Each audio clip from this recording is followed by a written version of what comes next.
Paolo Avellino itinigil ang bisyo magbuhat makasama si Kim Chuno Indang sa natanggap na regalo.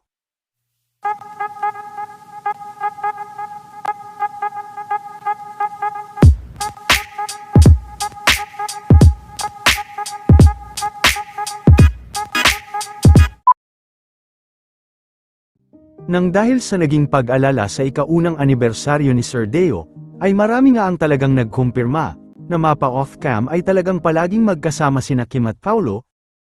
Ibinida rin ni Sir Eric kanina ang malaking pagbabago umano kay Paolo Avellino. Ayon kay Sir Eric ay itinagol na umano ni Paolo ang pag-inom nito. Samantala, noindang naman si Kim sa natanggap nitong regalo. Pinunit ko na siya. Thank you, ate. Napaka-uwi! Napaka-uwi, Ate Carl! Maraming salamat. Thank you. Yeah, it's Kim. Ayun. Si Jake pala, Jake Cuenca arrived. Although boring na rin yan kasi hindi na umiinom yun eh. Si Paolo doesn't drink anymore. Sila nga yung mga idols ko yun eh. Sabi ko, binalita kay Pao, did you know the last time I had an alcohol was November 10, so technically nga 90 days na.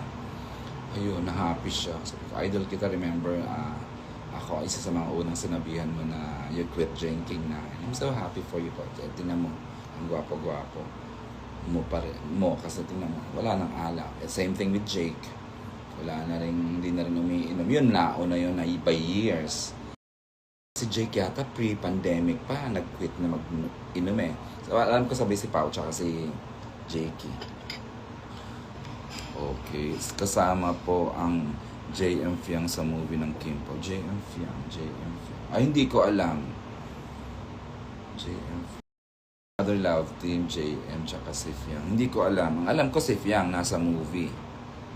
Hindi ko alam si JM. Malamang, baka naman. Mary the Bear, Kuya, no?